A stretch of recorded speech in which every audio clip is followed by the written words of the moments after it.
Hey everyone, and welcome to topic 4, how much inventory to have. This is topic 4 in our 10-part series on changes in lean material management. So what changes have taken place from the 90s to the present day based on our experience. So how much inventory? Well, I can remember clearly that back in the 90s where we were teaching lean classes, and that question came up a lot, like how much. You're talking about Kanban. Well, how much should I have in my Kanban bins on the line or in the supermarket? And we had a ready answer, kind of a formula, which was 1, 3, and 10. So the initial recommendation was 1 day of usage on the line or at the point of use, and 3 days in the supermarket and 10 days in the warehouse if you used a Kanban in the warehouse at all, and many companies would not. So 1, 3, and 10. Now, that may seem like a little or a lot, but look at it this way. If I have 1 day on the line, 1 day of usage, that means I'm turning that, say assuming we're working about 240 days a year. So I'm turning that 240 times a year, which is not too shabby, right? And the supermarket too, 3 days, that's 80 turns per year. So again, not too shabby at all. And even 10 days, at 240 working days, that's 24 turns, right? So none of those numbers are particularly horrible, especially if currently you're at 2 turns per year or 4 turns per year. So it doesn't seem to be all that bad. But that's what we taught. And what we would do, the way we would use these recommendations was we would calculate Kanban sizing based on those initial recommendations, and then you'd have to make adjustments. Like for some items, 1 day would be way too much because it was a big item. There wouldn't be nearly enough storage space for that. Or something that's very small and inexpensive, maybe 1 day just doesn't make sense either. Why would I want to replenish it that often if it's a small washer or a bolt? Put more in there than 1 day. But we'd make those adjustments after we did the initial calculation and we do an analysis. So before I tell you what has changed in that recommendation, let me just say that the amount of inventory you have is more than anything a policy decision. So it's a goal, and you set it, and there's no algorithm that tells you how much you should have. But of course, you don't want to run out.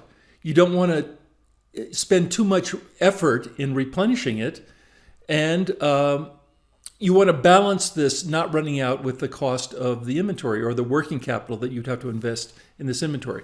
So again, it's a strategic kind of a policy decision as much as anything. So don't expect a formula or an algorithm to tell you the quote unquote right answer.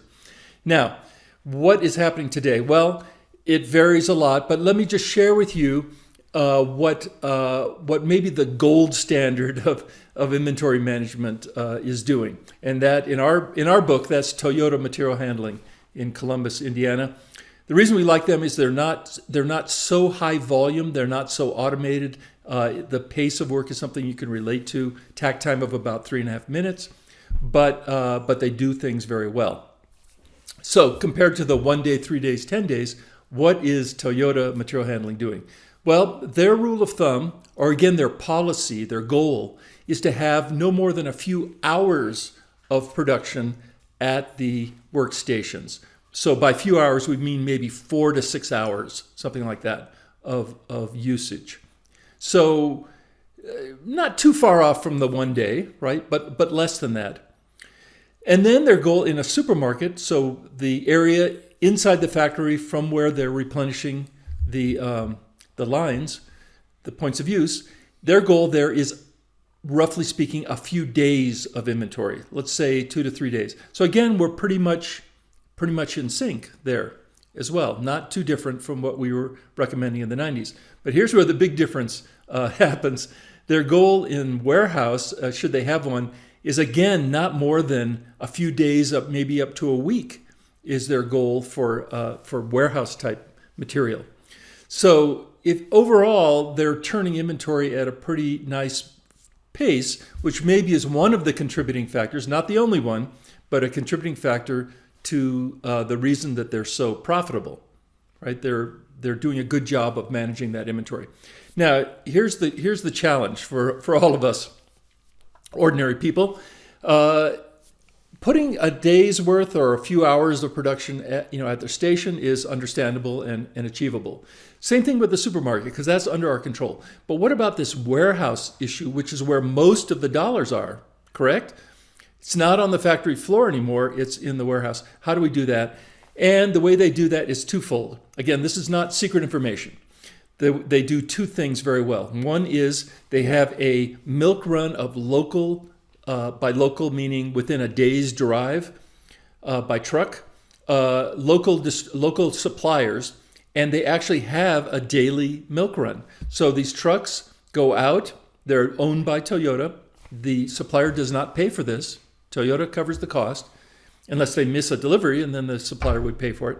So these trucks go out on a daily milk run, and from Indiana, they're going up as far as southern Minnesota, down to northern Georgia. So that, they're covering a big part of the country, but they do this on a daily basis. So they're pulling material in daily quantities. Now, not the day ahead of when you need it necessarily. They have a few days buffer, but not much more than that.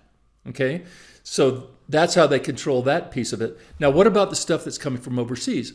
Well, we talked about that in a previous topic, but what they're doing is they have set up a chain or a flow of ocean containers that's about 30 to 40 days long in duration.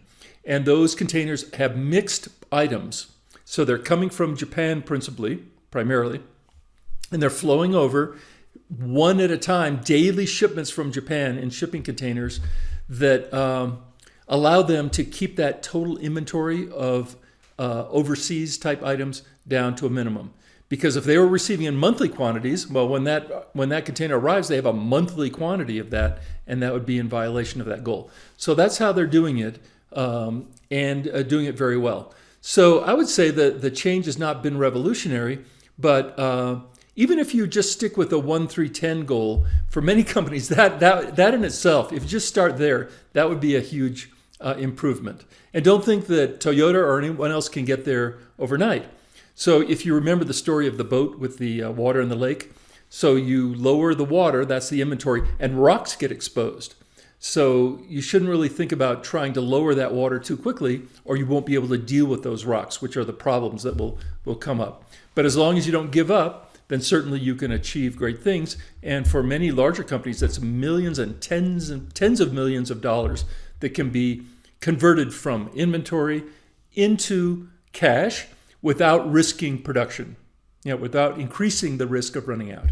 So with that, we'll let it go, and hope to see you at the next topic. Bye now.